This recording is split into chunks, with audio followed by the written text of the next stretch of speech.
welcome to another edition of Talk Your Exposure. This is season 2. Oh my God, I can't believe we're in season 2, man. I can't believe we're in season 2. This is season 2, episode 2, with our first ever female forum. We got Layana, Ashley, Chey, and Kaci. How are y'all doing today? Good. Doing good. Doing good. Happy to be here. Happy to have y'all here. Happy to have y'all here. I forgot to introduce my co-host. I'm such a bad host. We got Devontae Campbell. How you doing, man? It's good to be here once again. We got a special one today. We got a very special one. A very special one. We're gonna start with some quick hitters. It's all you, my guy. Yes, ladies. So we like to break the ice here. If you've seen the show before, have some quick hitters, let the blood flow and get your brain going. All right. So we're gonna play right hand, left hand, since we got a bunch of you guys on here. So I'm gonna give you two pieces of something, information. You go according to which one I say. All right. So let's talk about the gear. What you wear on the court or what you used to wear on the court. So would you prefer to wear a headband with your right hand or left hand for arm sleeve? So once I count down from 3, you're just going to put which hand you would go with. Right hand for headband, left hand for arm sleeve. All right. 3, 2, 1. Ooh. Yeah, okay. I see everybody's mostly except for Kaci, but that's okay. Next one, Puma or Under Armour. Puma for right hands, left hand for Under Armour. Okay. 3, 2, 1. We got a lot of Pumas. A lot of Pumas. But okay. Now let's definitely Under Armour. I would rather be a little cat. A little Puma Say that cat. again? I said I would rather be a little Puma cat. Me too. I'm not with Under Armour, but that's okay. Let's transition to the WNBA, ladies. I watch it. I'm a fan of it, and I know that's a whole conversation in terms of the WNBA and the NBA. But I'm a fan of it, so I'm going to give you 2 girls. I get 2 females, right hand, left hand. We're going to go with Candace Parker, or we're going to go with Diana Taurasi. All right. So right hand for Candace, Taurasi for the left. Okay. 3, 2, 1. Ashley Smart. I like both. I can't. Ashley Smart. Last one. Skylar Diggins, right. Left hand, Kelsey Plum. Okay. 1, 2, 3. Oh, we all match. I'm putting our right hand for the first one you said. What are the first name you said again? Skylar. Yes, her. Skylar Diggins. I'm definitely putting a hand up for her. Kia Nurse too, by the way. Shout out Canada. Kia Nurse. We might touch her next time, but all you, Steven. All right. Gotta ask y'all, starting with Layana, who's your favorite basketball player, I should say? I would definitely have to say Allen Iverson. Okay. Sure. That crossover was killer. You can't go wrong with that. That crossover. I like that a lot. Kaci. I loved Kobe. I'll go with him. Rest in peace, Kobe. Rest in peace, Kobe. Chey.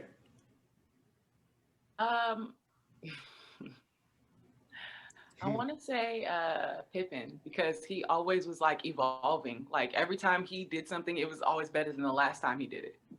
Okay. I like it. Ashley. I grew up with Kobe as my favorite male, and then Candace Parker was my favorite female. Oh, I thought I was gonna be tall. You know what? I like all 4 of y'all already because not one of you guys said LeBron. So thank you. Appreciate it.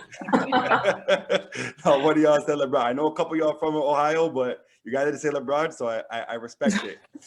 I know we touched up on this a little bit earlier, but I just want to know who are some of y'all role models growing up? Starting with Chey. It was definitely, dang, how did I forget her name? It was a track athlete. She was killing it. I don't remember her name. We'll come back to you. We'll come back to you. Ashley. For sure, my dad and my older brother. That's what's up. How did they mentor you? How did they? What did they teach you or tell you when you were younger? My dad just taught me work ethic and just to be basically the best on the court. And so, yeah, I just like literally the game that I have now is like the 6'5" point guard game that he had. That's what's up. That's what's up. Kaci. I would go with my mom. I feel like she really is really good about teaching us to never give up. Like there are a couple of times where I had tryouts and I was like, I don't want to do this. And she's like, you got 5 minutes. You go cry for 5 minutes and then you get back on the court. And I'm like, okay. And so that just stuck with me in life. She installed that toughness in you. Toughness. Dad, I like Big that. thing. Big thing. Layana. I would definitely say my older brother and probably my dad. They for sure just really got me into basketball and showed me how to. Well, they put me with the boys first. I used to play with the boys up until like maybe 7th grade, and I think that made me pretty tough. So. I mean, that based on your story, based on what I've been able to read up on, definitely made you tough. I'll say that. I'll say that much. 2020 has been a hell of a year. Obviously, we're in 2022. I call it 2.0 right now. To be honest with you, I don't think we've gone over 2020 yet. Just with everything in general, with Kobe's death, COVID, lockdown, social injustice, everything of that nature. How have y'all been able to cope with everything going on? And whoever wants to start off can start off. I'll start. I know I write as well. I'm finishing up a book now. So I've just been writing like crazy all year, just processing, just really trying to process and having a lot of conversations. And I think just kind of, I guess, making sure that nothing stays bottled up, like all the fear and anxiety or like just wondering how things are going to turn out. I think being able to just get it out has been super helpful for me. For sure. What's your book called, by the way? Growing in Joy. Growing in Joy? Mm-hmm. Is it out? Is it out? It will be out in March. All right. All right. To everyone listening to this, make sure you guys go get her book as well. March coming out soon. In March, coming out in March. Whoever wants to start now or continue. I can go next. Go ahead. I think falling back on running has been a good thing, or like the gym, sometimes like when you can't, there's so much going on in the world and then you might have so much going on in your mind. If you could just get your body going again, that's been really helpful for me. Like just go run. You know what I mean? I can't even believe that I think that's a good idea now because I hated it. But, just go run, go to the gym, like get it out and then, calm down. So that's been helpful to me. Most definitely. Ashley, Layana? Same. I think working out was it's a big relief. Like working out definitely helps, and also just getting involved with the activism. I participated in some of the BLM protests, and then I also do work with the National Lawyers Guild. So I think for me, I like to get involved with issues that I see. Whatever I can do to help, that actually helps me. So it's kind of weird. But yeah. Fair enough. I just want to touch up on that real quick. Did you were you able to start any protests while you were like? Have you ever been able to start any protests? Have I started a protest? Or like done any protests during that time? During the last year during the civil unrest, I participated in protests with NLG. Like the huge one that was in LA, I was in that, and some other ones. I also do some like legal observation training and stuff like that, which is basically law students and other legal people. We would just watch the protests and just take notes to protect the protesters from the police, because the police just do some crazy stuff to protesters. It's ridiculous. So that's the type of work I like to get into. So most definitely. Now, Ashley? Mine has been faith, my faith, and just like family. And I do a lot of creative stuff. So just staying creative, whether it be in painting or drawing or writing. So. And you have a book out already? Yes, it's called Bigger Than Basketball. It's on Amazon. Make sure everyone gets bigger than basketball. Bigger Than Basketball. Everyone go check out Bigger Than Basketball on Amazon. What has 2020 taught you all, and what have you been more appreciative of, from 2020? It has taught me, like, I know that we already hear this and we already know this, but it was like kind of like a real eye opener about like, life is so short. So I've been more intentional with, contacting my family, spending time with them, letting them know that I love them, showing them that I love them, and just being intentional with like purpose and doing things that can help people or however I can help people. Well, definitely. And Layana? I think 2020 definitely taught me a lot about myself. I learned a lot about being in solitude and just learning how to just be by yourself and how to get, I don't know, just learning more about myself through the lockdowns and like, you know, through isolation was good. And then at the same time, when holidays came, it was nice actually for my whole family to be there. So yeah, that's what I have to say. Kaci?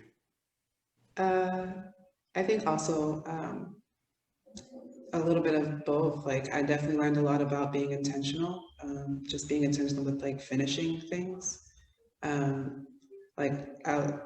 feel like before 2020, I'd be like, oh, there are so many things I would do if I just had time, you know, and now 2020, I had nothing but time.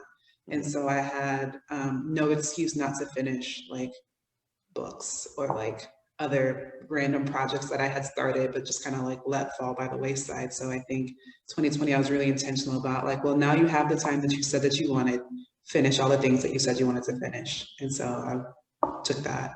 And that's a big thing too, is being able to work on projects that you've always wanted to. You know what I mean? Like I feel like you're 100% right. Where people say, I got time tomorrow, I got time next week, maybe I don't have enough time, maybe I don't have enough, maybe 24 hours aren't enough time in a day, and whatever case is.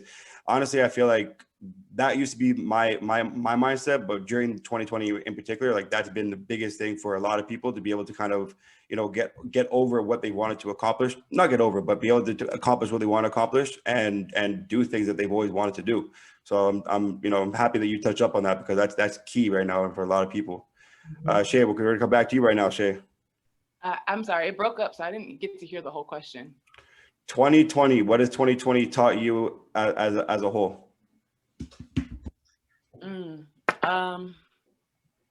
What has it taught me as a whole? I really had a lot of like, I'm sure everybody did at some point, a lot of like time and just to sit still with myself. So I grew my faith in 2020. I started 2 businesses in 2020. I got really creative. I was just in here in this apartment, like, you know what, just figure it out, girl. Whatever you wanted to do, you got time, you have time, you know what I mean? So yeah, that was my 2020. Well, congratulations on starting your 2 businesses, and tell everyone what you're doing. So for one, I'm doing consulting for small businesses. A lot of people like want to do plug and play with like SEO or like digital design and things like that. I've worked in those spaces for a while since I got out of school. So I just figured this is definitely something I could be taking on and doing on my own, you know. And then the other one is it's just a jury line. That's what's up. That's what's up. Whoa. That's very dope. Very dope. I want to transition now to your athletic careers. I want to ask you guys how you guys got into basketball. You know, the 4 of y'all, well, all of us here are hoopers. Some of you guys were able to play pro basketball. Everybody here play collegiate. What was the start and the transition for you guys to be able to play, or what made you guys want to play basketball? Start with Layana. I think with basketball, it was my brothers and my dad. They really got me into it. And also just the team aspect, I really enjoyed. I met a lot of great people. I'm still connected to most of my teammates. I think that's something that pulled me in. Like I found a sense of family in basketball when I was having a rough time at home. Like if something was going down at home, I was like, okay, I got my team. Yeah, in school as well, like basketball, the scholarship that I got did provide me that experience that I wouldn't have got. Having a full ride was something that I definitely needed. And just the experience in basketball, I feel like is different than other sports. I feel like in women's basketball, we have all types of people. And I think a lot of women of color are in, you'll find a lot of women of color in women's basketball, and also the LGBT community. I found that there as well. So it was a good fit for me. And it was fun. Hey, most definitely. Very well said. Very well said. Because honestly, I feel the same way. We're gonna touch up on your story a bit later, but I'm glad that you're able to find comfort in basketball. It's amazing to hear. Kaci. Well, in my family, there's a lot of love for the sport for sure, but then also it's a tool. Like I feel like basketball is a vehicle to get you where you want to go. Like for me, it was a vehicle to pay for school. For my brother, it was a vehicle to travel the world. Same for my mom, like and my dad as well. Like I think it's something that can be cultivated to really help you accomplish bigger goals. Like it doesn't have to just like basketball is wonderful, but it doesn't have to be just about basketball. You can use it to really accomplish bigger things. So that's why I loved it. Most definitely. Hey, this is music to my ears right now. Music to my ears. Keep it going. I love basketball so much. So when y'all talk about it too, music to my ears. Chey. What got me into basketball was my track coach told me that I was too big. So I was like, all right, well, I guess we're going to figure out something else. And I went to school that day and I saw this guy walk in the hallway and he was like huge. He was like 7'6" or whatever. And that was my first, my first coach. His name was Joseph Manthe. And he was just like, yeah, you can do it. You can do it. And so, I didn't want to go home after school. You know what I mean? So kind of like what Layana was saying, like if stuff is like, you don't want to be in the house, you better figure it out, Yeah. So I picked up basketball. Most definitely. So Shey's trying to defy all the odds is what I'm getting here. Every obstacle, she's just trying to defy the odds. I like it. Too. Right. Ashley. I grew up seeing my dad and my brother, my older brother, play. And so I liked that chemistry. I liked, the work ethic. I really admired that. So I just was playing, grew up with my dad in like Salvation Army, Boys and Girls Club, just working out. And then I really grew to have a love for it. So it was just a really big passion of mine to continue. I want to hear some embarrassing high school basketball stories from y'all, or at any embarrassing, athletic moment, whether it's running, whether it's track, whether it's, whatever it might be. I want to hear a most embarrassing moment in high school. Sorry, don't say you don't have any, because I know you guys. just by y'all reaction alone, I know there's definitely at least one. I could tell. So I'm going to start with Kaci. Yeah. They used to call me Tree in high school.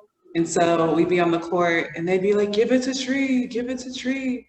And it was cool. So I think most of my embarrassing stories just come with like falling just because I was hella tall and not super coordinated just yet. Like I was good on the court, but like I was super clumsy. And so if it was embarrassing, it was mainly probably me falling on something. How tall are you, if you don't mind me asking? I'm 6'1". Nice. That's what's up. Chey. Probably just, like shooting at the wrong goal, In high school, yeah, it was, I don't know. It was just like such a rush. It was like, take the ball out. They just scored. No, don't take the ball out now. Like get back on defense. What are you doing? So just moments like that. Okay. I can't defend that one. Ashley. I will say that sounds completely like Chey. I could see her totally doing that. But I think mine may be even worse. It was like tournament time and I wear glasses. And at that time, I wasn't wearing contacts in games. So I don't know. We had a huddle and everything. And so like they're like, get the ball to Ashley. And so I had enough time to go from one end to the other end for a layup to cause us to win the game. And I'm looking, like you can see, I'm looking at the clock, like I have 0.1 second. So I launch it at the half court and the ball drops and there's still time left and we're all like, pin drops. It was so embarrassing and it was probably the worst thing and I've never told anybody that. So now the cat's out the bag. We got an exclusive here on Talk Your Exposure. We got an exclusive. Layana, what's going on? I think probably in high school when we had a big game and I had a wide open layup, like literally I was gone, like for this layup. And then right before I was about to take the 2 steps before the layup, I like tripped over my own shoe. and I just like smacked the floor. And it was just so embarrassing. Like, oh yeah. I still remember that day, and I just wanted to be pulled out. I was like, I need a sub. I'm tired. What it was. One of those. I'm not gonna lie. I feel, even for me too. I'm not gonna tell my most embarrassing story because I'm just not going to. But although aside though, there's been a couple times I went up for a layup. I missed the layup, and I fell to the ground. I'd be like with my coach, I'm like, my ankle. I'm hurt. I need to just lay on the ground. I'm done. I'm done. I'm done. Let me get a quick sub and get back in the game. Oh man, I know those ones. So ladies, let's transition here into recruitment. You know, I'm gonna ask you a bundle of questions. You guys can answer with the time given. What was your recruitment like for you guys? You know, what was the deciding factor to choosing the schools that you guys decided to choose? What was training camp like? And then what was that moment you were like, I'm in the NCAA, I'm playing collegiate basketball? I'll go. When I was trying to find schools, I had a bunch of people that were recruiting me, and I had a really hard time figuring out. And so my mommy sat down and we talked about it. She was like, well, what do you want? And I was like, I want to be where it's warm. And so I was just like, so we started looking at schools in Florida, and then I picked out the conference that I wanted to be in. And then I literally called, and some of them, like a couple of them were recruiting me, and a couple of them, I reached out to them, and I was just kind of like, I'm interested. And then we set up a series of tours. And I remember that was like such a fun time for me, because we went down to Florida and we just toured like 5 schools. And so we just went from one school to another, and I would try out. And that's the time where I like had like a little bit of a moment where I was like, this is too much. I shouldn't have done this. This is a lot. And my mom's like, go cry for 5 minutes. And then you get back on that court, you set this up, you finish. And I was like, okay. And it was good though. I like your mom. I like your mentality. I like your mom. She's real tough. I like your mentality. Like, no, you can cry, but once you're done, you get back on the court. And honestly, that day when I like had my little moment, like I played so well. Like I don't normally shoot threes, but I was just like, whatever. Threes, stealing. I was like, I'm a post player, so don't expect me to like dribble down the court. But I was like, no, we're gonna go coast to coast. This is fine. And I like killed it. But then the other stops on that trip were just so fun and just really memorable. And I met some really wonderful people.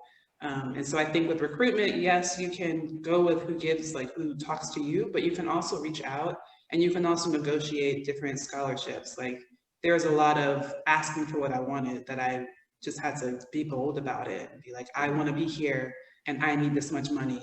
What can you do? Right. So that helps. Well, definitely. That's cool. Let's move on to Ash. Mine is pretty similar to hers. So I had out of high school, I had a lot of like MAC schools like Akron, Cleveland State, and some other like schools, D2 and stuff like that, but they were all in Ohio. And I was like a freeze baby, so I hated Ohio. I'm like, this is not wherever I went to school is where I wanted to start like my life. So I told my dad that. So he actually, before he went to Michigan State, he played at a JUCO in Texas. So after I told him I wanted to go somewhere warm, we started sending out like my film and all that stuff to different JUCOs in the South. So then I ended up, that's how I went to Texas. Well, Angelina College. So. So. Lay? So in high school, it was all about trying to get as much exposure as I could to college scouts and things like that. So I grew up and I lived in Lancaster, California, but I commuted to a school in Burbank. So it was about a 2-hour drive, 2.5-hour drive every day, but it was worth it. I did get the exposure I needed, and going to viewing tournaments. I was on a travel team, FBC. I think that was huge. That was actually where my coach from Arizona saw me at a viewing tournament, just one too. So I think the exposure was super important, and going to like really big tournaments. I remember the Nike tournaments were really huge. I think it was in Arizona or something like that, where all the schools like across the nation were there. yeah, exposure was big, and I had pretty good amount of offers. So, but Arizona was number one because I had always wanted to play in the Pac-10. Well, then it was the Pac-10, and then became the Pac-12. So, yeah. Okay, Chey. Recruitment for me in high school, actually, I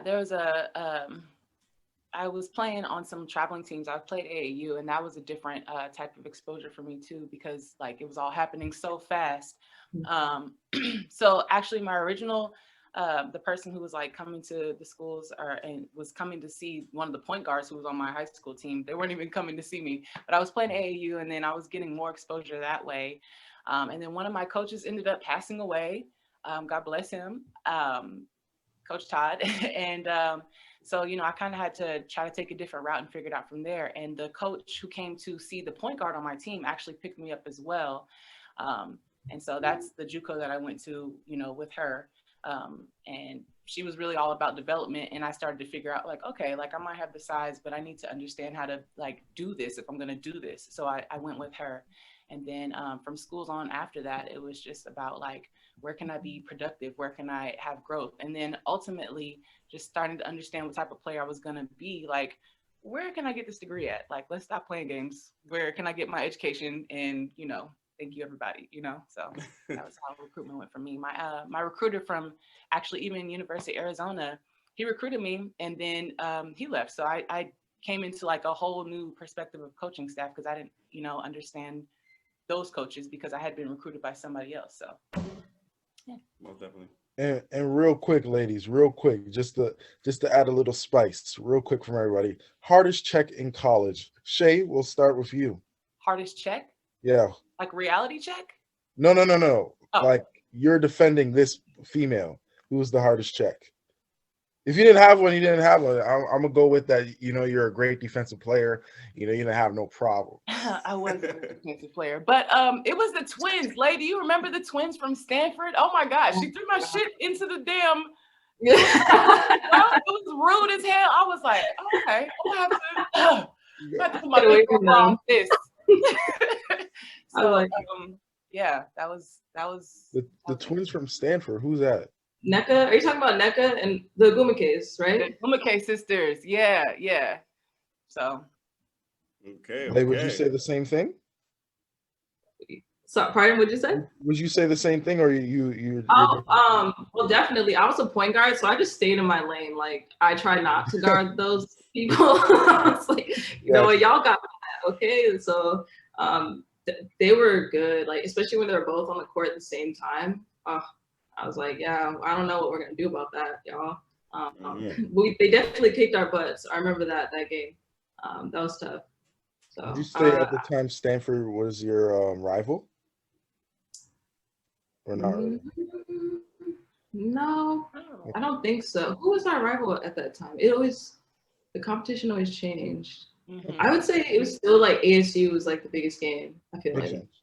Definitely. Always a rival. For me, it was Brittany Boyd from Cal. She was tough to guard. Like, she was so fast and crafty. I was like, wow. I think she crossed me over for sure, which is rare because I'm a good defender. But yeah, Brittany Boyd is freaking good. So. What about you, Ash? I don't know if you guys know her, but her name is Lydia McCulley. She played at Illinois.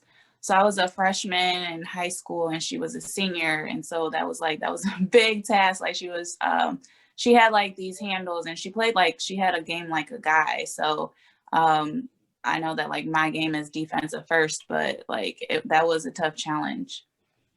Did you get crossed over as well? Did I get crossed over? Possibility, but I mean, I think I fought hard because that was, you know, if I didn't play hard, then I'm hearing it from my dad. So yeah. Gotcha. What about you, Case? I'd say in high school, it was a girl on my own team. Like, she was a senior. I think she was like 2 years ahead of me, but she's like 6'4" and she is solid, and she made me work for it. Like, if I wanted to play, I had to earn my spot. And so I feel like the biggest check was like in practices when we were scrimmaging and me just trying to prove myself and her just like not trying to show me any kind of love. And so I really had to learn how to like protect my face and be quicker on my feet and just really move my feet to get around, because if I tried to body to body with her, I was gonna lose. And so she really made me be smarter and quicker and just think ahead more. So I think that was, she taught me a lot of stuff. Gotta love those sorry. Yeah. I was gonna say, gotta love those teammates, because honestly, I feel like the best teammates are the ones that always challenge you the most, to be honest with you. So gotta love those teammates. I was gonna ask you guys one real quick before you move on. Sorry about that. I had a moment. Did you guys ever get to play against UConn or Brittany Griner? Nah. Okay. I'm not gonna lie. I want to hear some UConn stories, but it's all good. I want to know what were some tough parts that you guys had to face while you were in college, whether it's from coaches, whether it's from your peers, whether it's from students in general, your teammates. What were some moments you guys really had to fight and get over, and how did you guys get over that? We'll start with Ashley first. Ooh, I had some experiences in college. So when I came from high school to college, I never heard a coach. My dad would always, yell at me and use reverse psychology, but from a coach, I've never really been yelled at. So like literally, my experience my freshman year was kind of like that Love and Basketball Monica type relationship where the coach is always yelling. So that kind of did something to me, like mentally.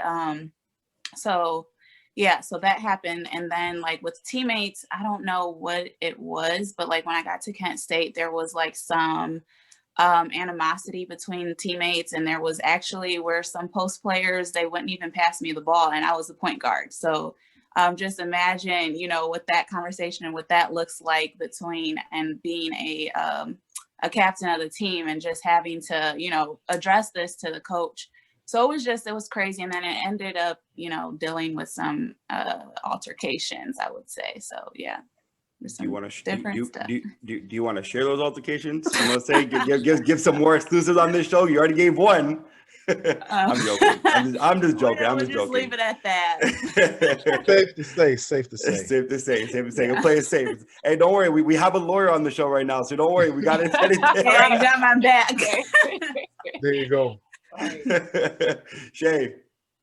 I would say one of the biggest challenges for me coming into a team setting was learning how not to be so like I was ready to collaborate because like I was excited to do this and I was excited to be meeting these people on this team environment. It's not my first time on a team, but I'm just saying playing at this level, there's like a gelling and a meshing and a chemistry that needs to happen, a cohesion that needs to happen for us all to be great. And I think one of the challenges that I had was one, growing up as a military kid, like, okay, I was here for 3 years, bye, you know what I mean? And so not really understanding like these people are like going with you on this journey because so much of my life had been like experience people, meet new people, experience people, meet new people, Mm-hmm. And so I can definitely get with what Ashley was saying and definitely agree with her. When I was at Kent State, there was like some animosity, amongst the team, and it was hard to really gel and mesh with them. But I also found some of the same things, when I was playing in Arizona, where I had people that I was like, super, super close with. And then the rest of the team was just like, I'm trying, I promise I'm trying to like, understand how to have all of us be together. And so that's just one of the good things about basketball. It reveals so much about yourself and about the areas in your life that you need improvement or that you are exceeding well in. So that was my challenge coming into a team setting was, really trying to find that gel and that chemistry between all of us, amongst all of us. So. Most definitely. Layana. I would definitely have to say, well, there was a lot of issues, but I think getting used to, because I played with boys mostly in high school, and I had male coaches who it was just like, just play, just do what you gotta do, play. If you play well, that's good. I definitely had to adjust to coaches getting in college, just being really involved with your personal, like what you do off the court. I thought that was so strange. I was like, I don't know, this, and also the rules and restrictions that coaches placed on us. I mean, at Arizona, Chey will tell you, there were so many rules. Like, I'm pretty sure I broke at least 3 every day, probably more than that actually, but I won't admit that. But that was tough. Like, I was just not used to being restricted or just having my personal life just like pried into. And also just adjusting to time management and like at Arizona, there were so many parties, there was the drinking, and there's so many things you had to just like try to avoid if you could. Also there was conflicts with teammates as well, but I wouldn't say that was the worst thing or the most contentious thing, but for the most part, I think having good teammates and getting close to them was the best way to get through it. So most definitely. Kaci. I think it's a tough situation I had was my freshman year. I had they had 4 freshmen in one dorm together, and there's one girl we started off real cool. Like day 1 we were real cool, and then like by day 3 we were like enemies, and I really cannot tell you what happened. I have no idea. But it was tough because I lived next door to her, and so she would just, I don't know, it was rough for a little bit. And then but what I think is so great about being on a team is that you have to get over it. Like whatever the frustration was, whatever, you got to put it all behind you because we have the same goal. So when we had to like get up at 5 a.m. to go to practice, like one day she like left me, I slept through my alarm and she didn't wake me up, and like the whole team had to come back to our dorm to get me, to bring me to practice. And so it just kind of taught us that like it doesn't really matter if you're not getting along. What matters is we are a team, we are a unit, we have the same goal. So get over your stuff and get to practice. And so I think that was a really good lesson. Like when you're on a team together, like you can have issues with people, but like you can't let that stop you from accomplishing your goal. And I want to continue on that one for a second too, because I feel like there's a lot of, especially when you get to that pro level in itself, you know, even the NCAA as a whole, I feel like if you don't have a good teammate, you don't have people that can get over things quickly, I feel like the team will never mesh, and it won't work. Because when there's too many heads, too many egos, too many you know, animosity, too much animosity towards each other, that you can't be a team or be a true family. For instance, if I play on the same team with Devontae, and Devontae and I are going at it back and forth, but both of us can't get over whatever hatred we have on the court. Even I don't want to pass him the ball. He might not want to pass me the ball. We're about to run a 5-0, bro. I'm wide open. Give me the ball. Oh, I'm not giving it to you. I'm gonna pass it to someone else who's double teamed right now. Just for the sake of this right now. Talk about the importance of you know, being able to just get over all of that and be able to say, you know what, I might not like you, you might not like me, but I'm trying to win. And I think that's part of like, when you think of your teammate as your family, like you don't always like your family, but you love your family and you need your family. And that's kind of how, as far as that situation, that's kind of how I had to view it. I'm like, whether she likes me or not right now, like this girl is on my team, she's in my family, and I've got her back. Even if I don't like her, I have her back.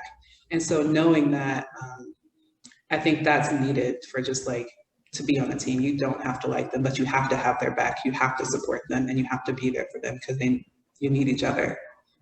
Well, definitely. Chey, Layana, and Ashley, you guys agree? Definitely agree. It doesn't even matter if I don't like you. I mean, and honestly, so many things could have happened between court practice and training and whatever, or the last time that I spoke to you or saw you, that it's like, it doesn't even matter. We have one common goal, and we also low-key have one common enemy right now. Like, we need to get coach off our neck, and we need to win, in this game. So whatever it was, sis, let it go. Come on, I got you. You got me. Like, well, definitely. Ashley, they. All right, I agree. To just on the court, just let go of whatever it is, because you can't pass yourself the ball. You can't do it all. You need team effort to be able to win, and I think a lot of, like, I use that Kent State experience because a lot that happened.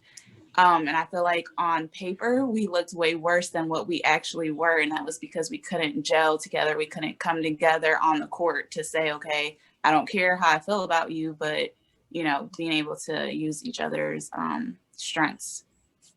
Well, Just real definitely. quick, to Ashley's credit, I remember her doing a lot of like convincing and taking like a lot of courage and a lot of leadership on to try to make things gel and to try to make things mesh. I do remember that about her specifically. So, you know, I don't know. I just shout out to you, Ashley, for trying to bring it all together. This is where I need a sound effect, or I need something like that to clinch Yeah. on the gunshot or something. Season 2, we will implement that. Season we 2. need to. And Lay, Yeah, no, I agree with all that. Especially we all have one goal, that's to win. Because there's not one person could win. It's just the whole team. So I agree with all of it. most definitely. Final thing I want to ask you with related to your college careers. Are you guys satisfied with your career? If not, what would you change? We're gonna start with Kaci. Yeah, my goal was to get school paid for. So I was like, there you go, mission accomplished. And then I think everything else is kind of like butter. Like it was like icing or just extra. Everything else was extra. Like Most definitely. I feel like I had really great teammates, so I love that. I loved having like I was never like my school didn't really have, I guess, Black sororities or whatever at that time, and so like my team was like my sorority. So I liked that I had that like camaraderie and stuff, and we did stuff together. And I don't know. And then Sorry to cut you off, but I'm from Canada. I'm a little naive to some of the stuff. I see stuff in movies all the time, like Drumline, and even all those like beta stuff and stuff like that. Those dance movies and whatnot. Is that actually how it is in the United States? Real talk. Is that really how it is? I used to go to like the AUC and like watch their like they had like step shows and they had oh my gosh, frat parties were so fun. I went to this one party and like they were the cues were stomping around and they picked this girl up and they were tossing her. And I remember they tossed her and she hit the ceiling. And I could not stop laughing. I was like, no. And then they caught her and they just kind of like sat her down real sad because they knew they messed up. Like I was like, but it is a big, it is a really big experience. And unfortunately, Oglethorpe didn't have one when I was there. They got one like the year that I left. I do have a friend of mine who I played basketball with, and she started her own sorority, which was like amazing and a lot of work. So I joined that because I'm like absolutely support. But I think since I joined like my senior year, I wasn't like I can't even consider myself like a sorority girl. Like I'm a hooper for sure. But I love that I got so stomp the yard actually happens. Is that what you're trying to tell me right now? Stomp the yard actually happens, and I'm missing out. They do that. They do that. Oh God. Yeah. I'm getting out of Canada. I'm getting out of Canada, man. I'm out of here. First flight tomorrow. Devontae, we're gone. Hey, one thing before the rest of the girls, the ladies go. One thing I do regret is not joining a frat. I always wanted to. Shout out to all the male athletes that were able to balance, schedule out their time to get in a frat, because that is a whole different world. I'm not going to speak about some of the things that go down with frats, as you ladies must know. But I want it to be why am I forgetting it now? Not a Q, but golly, the red lady. Kappa. Kappa, thank you. I want to be a Kappa so bad. All my friends are in it, but I'm gonna leave it at that. Steven, that's a whole different territory. We'll talk about that another time. But yeah. I don't even know if I want to know. I'm gonna be jealous, to be honest, if I hear about all that stuff. I'm gonna be jealous, so I don't want to hear about it. But yeah, sorry, Kaci, I interrupted you. I apologize. Yeah, no worries. It was yeah, I was really happy with my experience. And I feel like I got what I wanted out of it. That's what's up. Chey. Yeah, I would change one thing, and it's a lesson that I get to carry with me for life. So I'm grateful for it.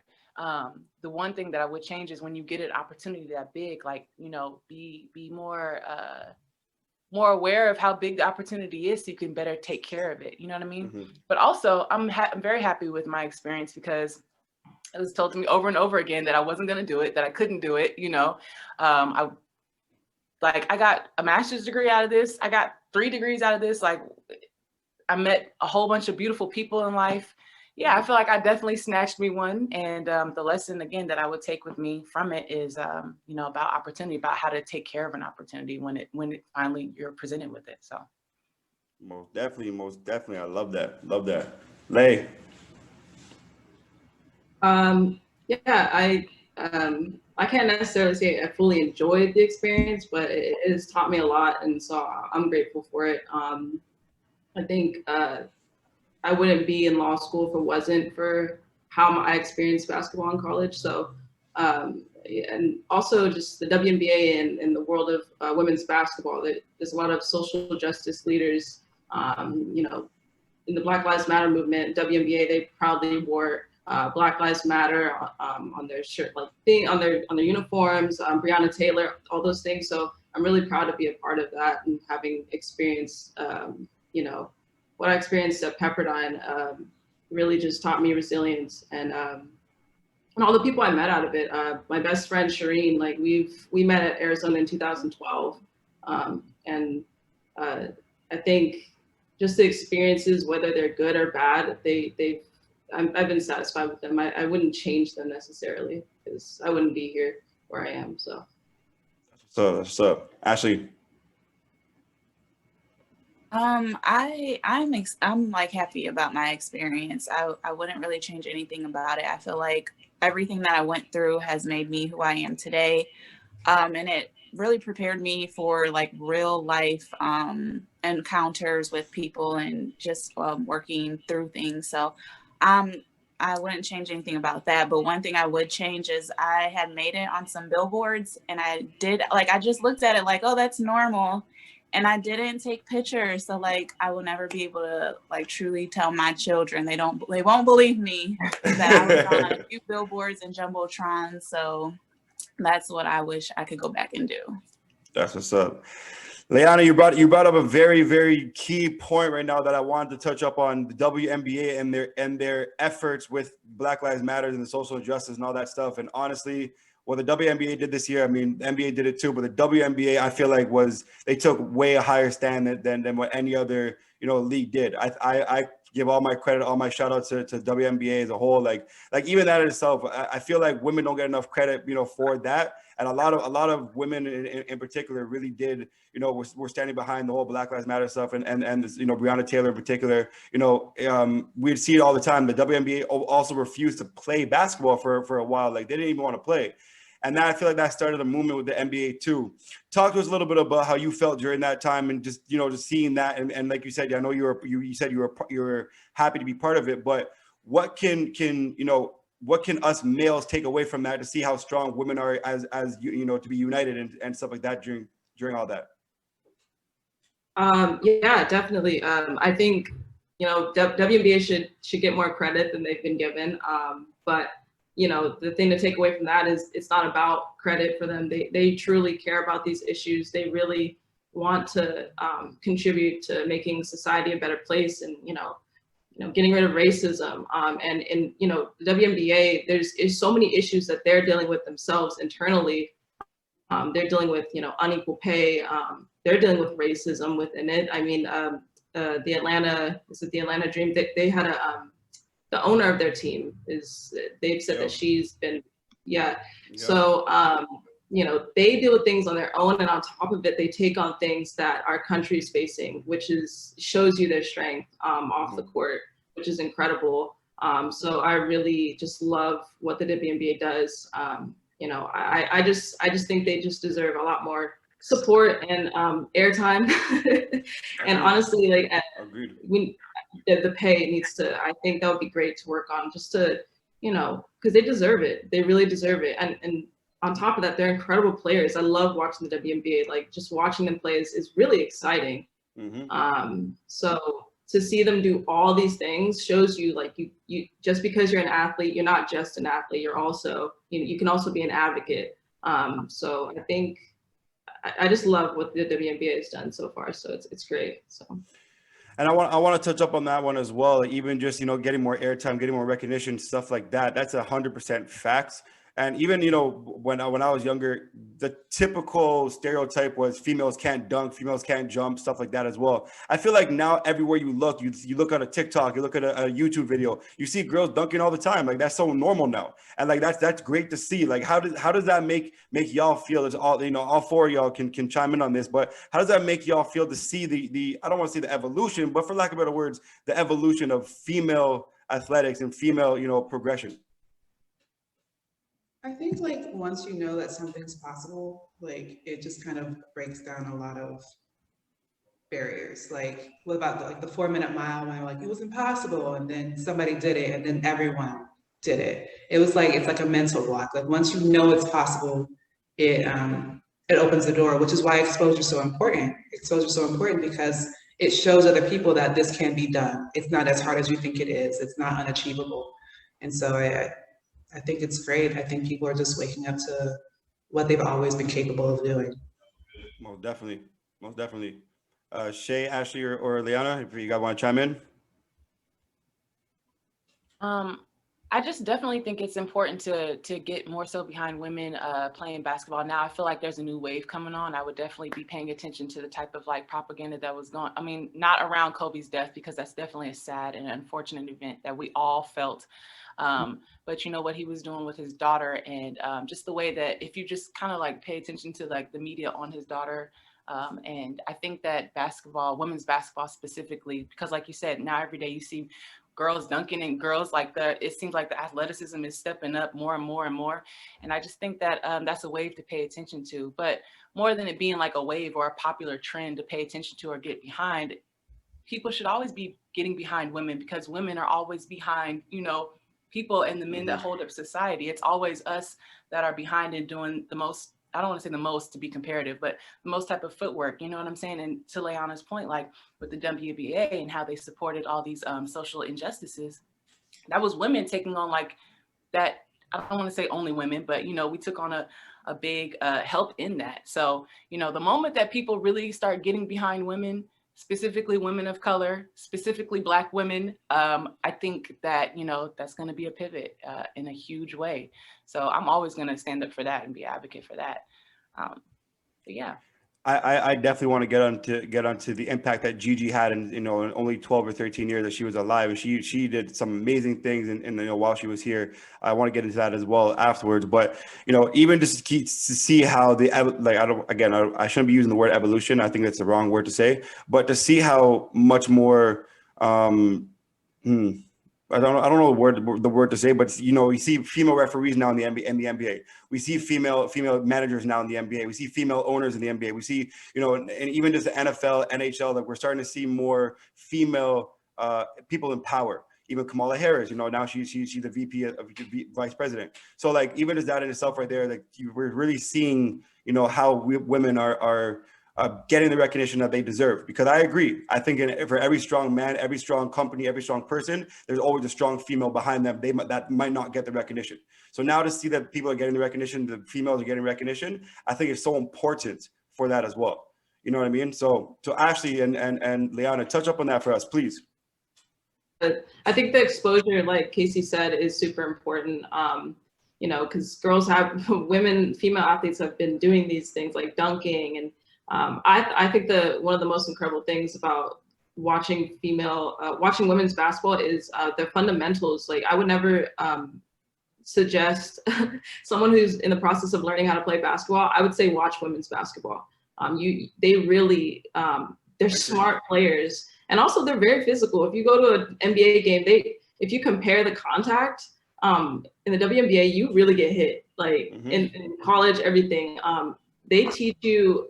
I would have to say, like when I played against my brother, he would always be like, "Wow, you're so aggressive." Like it was hard for him to handle the contact, but we know how to handle all those things. We're really good with our bodies, and I noticed also with the improvement in the way they take care of us off the court, like rehab, women are different. So you know, the improvement with training is important as well, and for women to keep, you know, doing these you know, incredible athletic moves. You know, it's important for the trainers to learn female bodies, because, you know, We had an issue at University of Arizona. We had these trainers that came in and they were training us like football players. And that's an issue, I think, in college. And you can tear your knee, your Achilles. There's so many injuries that I think female athletes are prone to. So the more and more trainers acknowledge that and acknowledge the differences in our bodies also contributes to us playing better and, doing these things that are incredible to watch. So most definitely. Ashley, you're a Kobe fan. So because you're a Kobe fan, I'm gonna ask you something personal. When Gigi being related to Kobe, being Kobe's daughter, the evolution that she wanted to start with the WNBA and get more recognition, whether it's through poems, whether it's through songs, whatever it was that Gigi wanted to do, because Gigi was a big advocate in the female world. What was it like for you when to see a younger female do that, and on top of that as well, Kobe Bryant's daughter do that? It's crazy because some people, like even older, they're not doing that stuff. So it's really refreshing to see, like, in such a short amount of time that she has, she was very impactful with what she was given. She was very intentional. Even like hearing from like teachers and stuff like that, how she can go in and just brighten up a room with, even if it was her smile or like just the way that she would interact with people. And she actually had motivated one of her friends to go out and play basketball, and her friend was like not even an athlete. So it's like just cool to be able to see that. And it's like, hopefully that kind of motivates the older generation to be able to be more intentional with their life as well, to when it's all said and done, what are people going to say about you when you leave? Are you going to leave a legacy? I know you think of when you leave a legacy, you're like older, but no, like she actually left a legacy, and she was only a child. She was only in her youth. So like that I think is important in itself, just to be an advocate even at a young age. Like that tells you you're never too young. Hey, rest in peace to Gigi, man. Who knows what she would have done in this world? But if we have any type of idea, she would have been a great model and a great basketball player coming up. And it's sad to see what happened to her. So you're 100% right about all that stuff. I want to ask Kaci, I got a question for you in particular. WNBA in itself right now, I read an article the other day that the highest paid WNBA player is equivalent to the lowest paid NBA player. I don't really have a lot of words for it, but how do we change that? What do we got to do to change that? It's about interest. Like, more people seem to be interested in NBA. That's why they have more money. So it's like, if more people were interested in the WNBA and they had more sponsors and they had more fans and they had more like packed out stadiums, they'd be able to get paid more. And so I think it's definitely important. We want women to be paid more, but we also have to people have to, there has to be a demand. Like the money has to come from somewhere. So we can't just be like, people need to pay WNBA players more. We need to be like, people need to go watch them more. People need to show that they're interested in this more. People need to be willing to put their dollars towards it so that there is money to pay them. Mm-hmm. So I think it's not just like give them more money. There's other things that have to be done as well. Most definitely. Chey, do you think that 2020, will be able to give women more opportunity and give more women the recognition that they deserve? Absolutely. Not just because it's year 2020, but just because it's time, right? And so I think to Kaci's point, like there has to be more of a demand for it. There has to be more interest in the sport, or in watching the sport of women playing basketball. I think, I'm going to pedal back onto what I said previously. Once people start getting behind their children, their female children in these ways, like why wouldn't you watch more female basketball if you now have a little 7-year-old girl or something like that who plays basketball? And maybe she's interested in soccer or volleyball, whatever the case is, but a sport encourages a lot of confidence in young girls, you know what I'm saying? And whatever type of parent you are, that's something that you want your child to have and to carry with them. You want them to have confidence. You want them to be courageous. You want them to understand how to get along in a team dynamic. You know what I'm saying? How to perform, how to train their mind to do better. So once people start getting behind their female children, in the sport of basketball. I think the demand that Kaci was speaking to for watching women's basketball will certainly start to increase. And I think we're starting to see that. I think we're on the verge, a little tipping verge of that. I'm hopeful about it. I hope so. I really do hope so. Hope so. Well, the demand is there though. If you look at the CBA agreement, the issue was the WNBA, they had to argue to get more, like a bigger slice of the pie, like the men. They weren't getting half of their revenue. After the CBA agreement, they finally got a 50-50 split of the revenue, to which now like their salary is going to be increased to, I believe the maximum is like $500,000. So this whole time, the WNBA players, there has been a good demand to pay players over 100K, but the commission has only been giving them, I believe, like a very low percentage of their own revenue, which is crazy. I didn't know that until I actually saw the agreement last year. But, you know, they had to fight for that. They had to go to negotiations and things like that just to get 50-50, which is the same revenue share that the NBA players get. They get 50-50, but the WNBA players, they weren't getting 50-50, which was ridiculous. So now that they're getting that, I think that's huge. And yes, of course, with like more demand, that will only increase that maximum pay of $500,000, which is great. So I did not know I knew that. there was money in there somewhere. They were just slicing it different or something. I didn't know, like Layana knows, but I was like, y'all, I see these commercials. Y'all got some money. Hold on. For sure. Layana, I do have a question for you though. Obviously, you know, for females in particular, they you know, typically you had an experience, a personal experience when you were at Pepperdine. You know, for you fell in love. You fell in love, and you had a love and basketball type moment.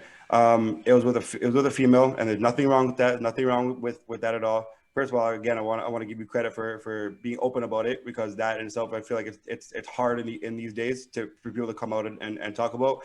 But you had a experience that wasn't so eventful over there. What was that like, and how do we, you know, accept the LGBTQ community, as well as also being, you know, passionate and compassionate about, like, say, it's okay to come out. Yeah, you know, with my experience at Pepperdine, you know, it was a lot of denial at that school, and with the coach, you know, he implemented a rule where he didn't want lesbians on the team. So if you were gay, you had to hide it, or if you were straight, you had to sort of make your straight appearance even more apparent when you were in public. So just, you know, I think in order to improve that is just, you know, being vocal and being supportive of anyone that you know is a part of the LGBTQ community, being a great ally if you're not, you know, and also just being there for your teammates or friends that are going through things, I think is very important. Because we're here, we exist in all these spaces, not even just women's basketball. Like, you probably have, you know, somebody that's in the LGBTQ community in any space that you're in. We just, you know, we're not out, we're not vocalizing it, because we're also there to do the same thing. We're also there to win games, to just do what we got to do, get things done. I mean, yes, in my experience, I dated one of my teammates, but that's not the first time I've dated a teammate. Like, I've dated a teammate, I'm pretty sure at Arizona, I was dating a teammate. It just so happened that my coach was not as aggressive in, you know, trying to police those things, which he shouldn't. I don't think our personal lives should be affecting, like, it shouldn't be taken into account with what you do on the court, because you can still get what you gotta do. You can do what you gotta do on the court regardless of who you're dating. Like, it doesn't matter. Now, when it comes to, you know, facing discrimination and things like that, just support, you know, being that ally. If you have a coach that is homophobic or just says something that's, you know, just homophobic, you know, put the coach in check if you can. Just like, hey, that's not okay. You know, it's nice when the allies step up for you. I felt like moments like that are, like, very comforting. So it's a lot to unpack, but, you know, just being a great ally as well would increase acceptance in that realm. sorry you had to go through all that stuff. You know, obviously, like discrimination shouldn't be discrimination, racism, anti-Semitism should not be a thing in this world right now. So to be honest with you, like again, I'm sorry that you had to go through that, but again, you're brave to be able to speak up on it and to be able to, you know, that's what got you into law now is because of that. I'm assuming if that's correct. Yeah, definitely. Yeah. You know what I mean? So shout out to you for being vocal about it and fuck your coach for even trying to be, you know, take that away from you. Fuck that. They got rid of him. I'm glad he's gone. He was a horrible coach on top of it. I was like, how are you going to be homophobic and you're not even a good coach? Like his record was horrible. So. God damn, he was a bad coach and he was homo. Oh my God. Get the fuck out of here. Get the fuck out of here. Excuse my language, but get the fuck out of here. That's ridiculous. You can't be a bad coach and be, you know, you can't be homophobic at all, but you can't be a bad coach on top of that too. F that. Get out of here. I want to ask one last thing before we get into before we play a little game in a perfect world. But the last question I want to ask you guys is, what was your transition like? Just, you know, if you guys were to coach, I know some of you guys do coach. If you guys were to coach, what would y'all want to bring from something you've learned from your coaches, or would you guys want to completely coach differently? And we'll start that with Layana. I started coaching in 2018 and I stopped right when this COVID stuff started happening. But one thing I did that is different that I wish I had from a coach, I just started being more open about who I am. You know, I would wear shirts that would say like "Be True," like a rainbow. I just wanted kids, like if there was a kid on my team that was already, you know, knew they knew their identity, or if they were in the closet, I want them to know there's a coach, I'm here. So that was one thing I changed up with. Well, I just provided what I didn't have growing up as seeing a coach. So just showing the kids there's an ally on the team. So that's it. That's what's up. That's what's up. Actually, I know obviously we didn't get to your pro basketball career, and I do apologize for that. But talk to us a little bit about what you would want in a coach and how you'd be coaching these kids if you had the opportunity to. So I did coach before I went to Finland. So in that time, I just wanted to be like more so like a mentor and to be able to help them with their confidence. Like I was coaching junior varsity. So, you know, just them not having that confidence, lack of confidence, and just being able to have them to carry that from the court to real life. So just that was my main thing, is just wanting to give them different types of nuggets that they can take with them to the real world. And so confidence was a big one, and work ethic was a big one for me. Huge. Work ethic is a huge thing. If people don't have it, then they just won't go anywhere in life. If they don't have a good work ethic, you just can't go anywhere. You got to have a strong work ethic. Shout out to Kobe Bryant for teaching me that one. Chey. I would definitely say work ethic. A lot of people think that, you know, you're going to, like the first time or the second time that you do something is going to be great. And I have had the experience of coaching small girls. So, you know, their confidence, but also teaching that work ethic. No, baby girl, you're not going to get this the first couple of times. We're going to do reps, and we're going to do some more reps. Okay. And then what I would like to bring is something that I felt was missing from just some of my coaches, not all of them, is just transparency. Like if a player, a kid or somebody like that is coming to you and they're genuinely interested, like, what am I supposed to be doing? You know what I'm saying? What am I supposed to be doing better? You know, and not taking some of the posturing and some of the ego out of that. You know what I'm saying? Because I've had coaches that tell me like, well, you're not even supposed to ask me something like that. And I'm like, well, how am I supposed to, like, how am I supposed to fill in the gap here if you're not going to answer my question? Mm-hmm. You know, and so I would just be more transparent with players. Like, you know what? You need to work on X, Y, and Z. And I'm not saying that all of them didn't do that, but just, you know, taking some of the posturing and some of the ego out of that and just giving them the answer and telling them to go work, you know? Right, for sure. And all those coaches that don't want to actually give good feedback, man, they need to stop coaching. But that's a whole nother story for another day. But anyways, Kaci. Yeah, I think my coaches something I learned from my coaches that I want to take with me is like, I worked harder for coaches when I knew that they genuinely cared about me.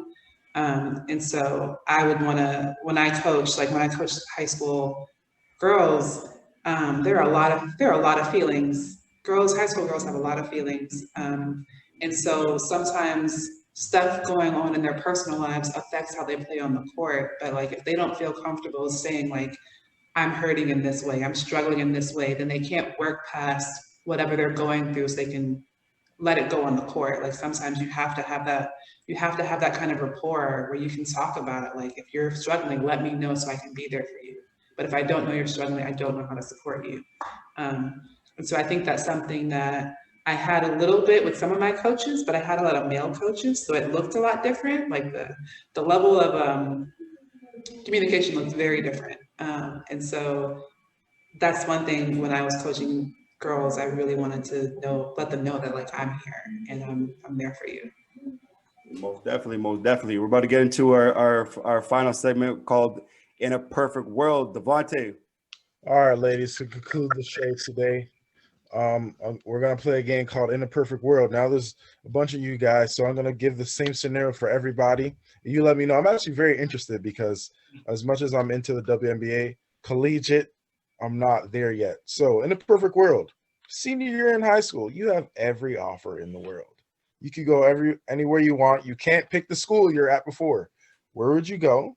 And then the second part of the question, you're a lottery pick in the draft. You did what you had to do your 4 years of college. Which WNBA team would you go to? So let's start off with Chey.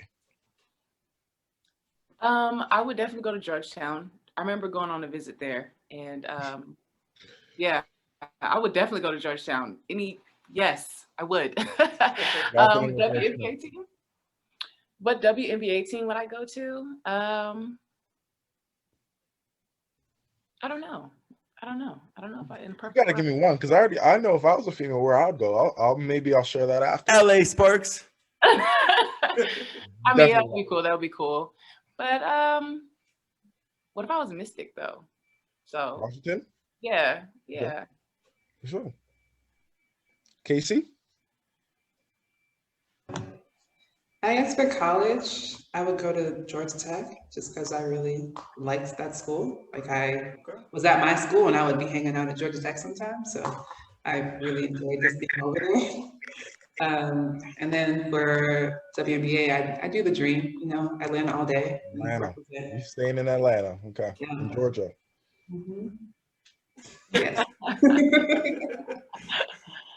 Ash. No, I feel like I know Ash's already, but go ahead. You think you know mine? Okay. We know he's going down south, so we know that. Okay, so for college, I always had like Tennessee shirts and stuff like that because I just knew I was gonna go to Tennessee. But yeah, so that was my college, what I wanted to go to. For WNBA, I think I would go with the Sparks too. I would go with the Sparks. Cool. Candace, okay. Yeah, but then again, I might have to go to Chicago because she in Chicago now. You have to go to Chicago. You're right. And Layana? I would probably go to Howard or any HBCU, honestly.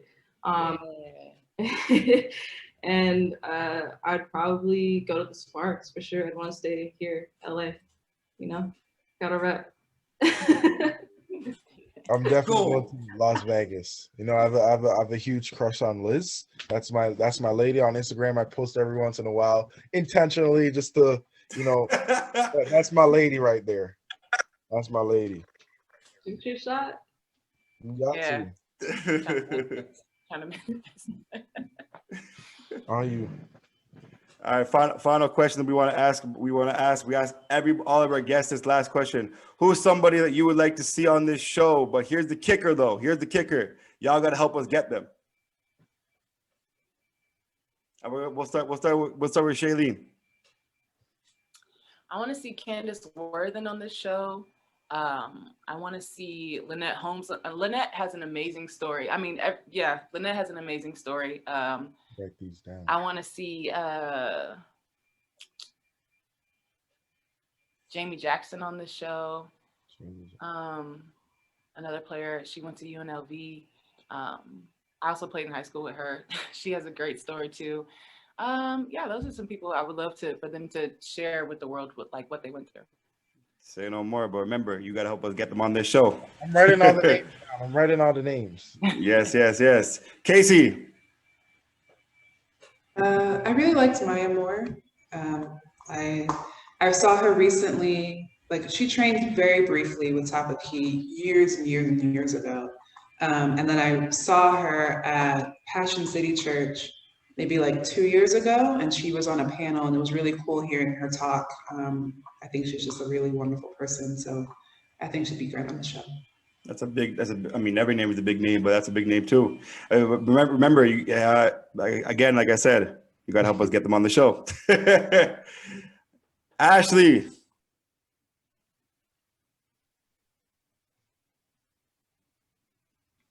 It didn't want to let me unmute. Okay. I would say I'm gonna go with some people that I know and have conversations with. So I'll say you guys probably might not know her, but I played in Finland with both of these girls actually. So I would say one of them, Brittany Kennedy, and another one, her name is Sarah. She got married. So I don't know what her last name is now, but yeah, so they have pretty good stories. Say no more. But like I said to Chey and Kaci, you got to help us get them on here. And last but not least, Layana. I would like to see Shireen Sutherland on here to talk about her experiences right now. Like she's in Romania playing right now, and then I had a FaceTime call with her yesterday, and I was like, wow, what she's going through over there. And I was like, that's crazy. And also, I don't know if we could get her. She's kind of hard to get in contact, but Davelin White, I love that. She's a great player. She played at Arizona, and she actually played for the was it the San Antonio? Did she play for the? Yeah, she played. Yeah. I want to get her, and maybe just I'll send you some other people later. Just any other athletes that are part of the LGBTQ community, I would send over for sure. Hey, the more females, the better. To be honest with you, Devontae and I have been talking about it for a while, so we're like, we want to try to get more females on our show to talk stories and to to preach what we talked about today, because I feel like it's so important to get females on this, and I think it's so important for females to tell their stories, because it's powerful what females can do, in my opinion. So. But anyways, with that being said, ladies, we thank you so much for your time. We thank you guys for taking the time to talk to us today. Let us know where we can find you guys on social media. Kaci, start with you. I'm Kaci Diane Wright on Instagram. So it's KACIDIANEWRIE.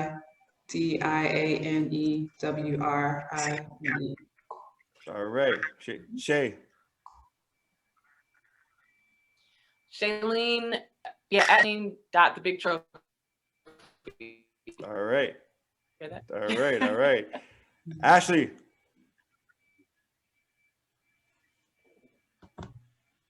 Okay, hello. Can you guys hear me? Okay. Yeah. So mine is _A Nicole, so ANICHOLEE on Instagram. Okay. And Layana? On Instagram, Twitter, it's at my full name, Layana White, LAYANA, and then last name White, like the color. Say no more. Make sure you guys go follow them. Make sure you guys check out their page. They have a lot of good stuff to talk about today. So make sure you guys go give them a like as well. One more time, thank you guys so much, ladies, for all your time. We really appreciate you, taking your time to talk to us. And we hope to see more of you guys down the line and wish you guys nothing but success. Thank you for having us. Yeah, thanks for having us. Appreciate it. No problem.